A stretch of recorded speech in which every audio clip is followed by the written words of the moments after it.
Hey, what up YouTube? Another video, same day. Who'd have thought it? Well, I talked earlier today in the video about remote control, that another video I had planned coming up was how I shoot in colour. And when I shoot in colour, I have created my own Leica Look, okay? Now, I'm a big fan of Leica cameras, but I just don't want to carry one around because they're too big. When I sold off my Sony a7 III gear, because I didn't like how large that was, I'm a compact guy, I ended up getting the Sony RX1R, which is really cool camera, very compact. Still not as compact as the GR, but a lot more compact than the Leica Q and the Leica M series bodies. But having said that, there is something about the images that Leica cameras produce that are just kind of rich, creamy, warm. Difficult to describe really, but there definitely is a Leica look, and I think that look can be achieved with other cameras as well. Granted, this camera is not going to get the super creamy bokeh background of a Leica camera with a 1.4 Sumilux lens. Not at all. I've got other lenses that can do that, including this one, the 35mm Zeiss Sonar with the f2 on that one. If I want a nice creamy background in a wide portrait, I can use this one, but this is not going to do that. What it can do though, it can generate the type of color images that I appreciate. And I'm not saying it can make a clone of the color palette of a Leica.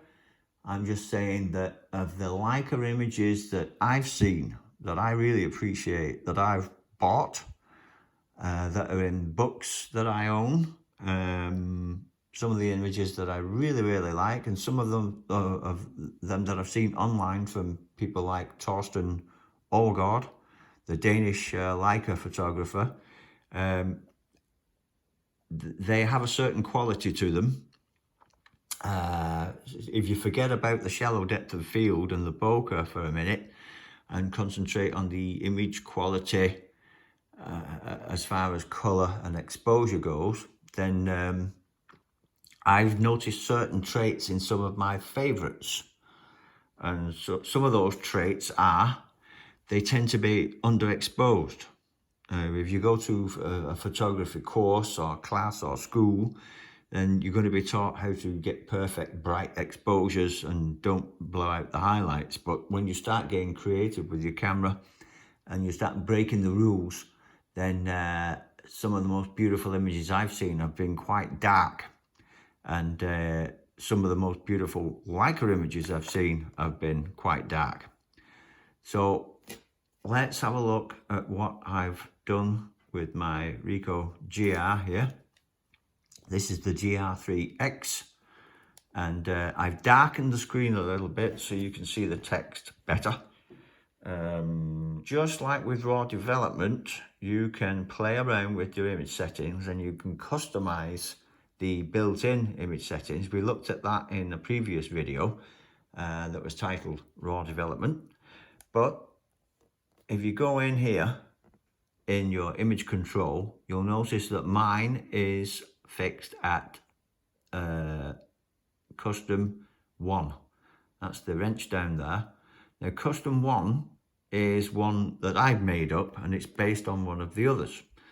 Now you can see that icon down there. FN means that that button is active and something will happen when you press that. So go in there, press that. And these are my color settings when I photograph in color. Now, when you're building a custom image control profile or a custom film simulation or whatever you want to call it, that's what Ricoh call it, an image control profile, and this is custom 1. You start out by basing it on one of the pre-built ones. So you've got standard, vivid, black and white, soft black and white, hard black and white, your positive film, retro, all that, eh? Now, I based mine on standard, and then I come in and I make my tweaks. So there's standard at the top, and I go down and I increase the saturation 2 spots. Standard is there for the standard profile. I go 1, 2, and that's it. The hue tints an image over in one direction, cool or warm, through various colors. I don't do that. I leave it as it is. Then low and high key adjustment, I've got at -2. Now that will darken the image slightly. So that's at -2. Going plus will lighten the image. -2 will darken the image. Contrast is +1. Contrast in the highlights, +1.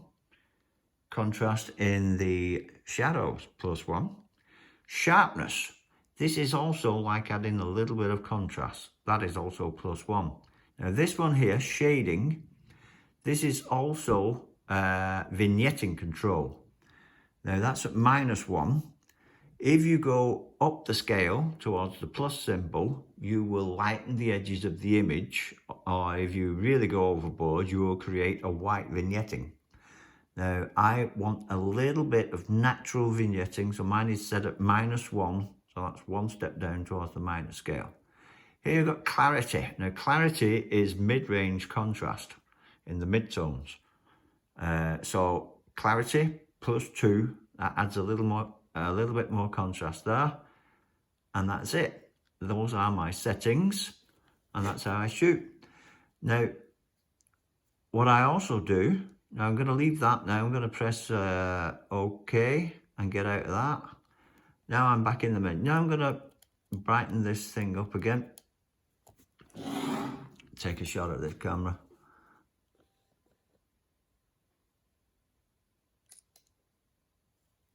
Now that's an image taken with that colour profile, and if I hit the playback button, I think you can see a little bit. I'll run through the display so we get rid of everything else. So there we've got the image. Not too exciting, but you can see there is some vignetting. It is slightly underexposed. Now I generally shoot in either spot metering or highlight metering mode. So if I go back into shooting mode here, go over to shooting mode there you've got highlight metering mode to protect the highlights, yeah. And then I will be able to control how much shadow and darkness and light there is with compensation, with exposure compensation there.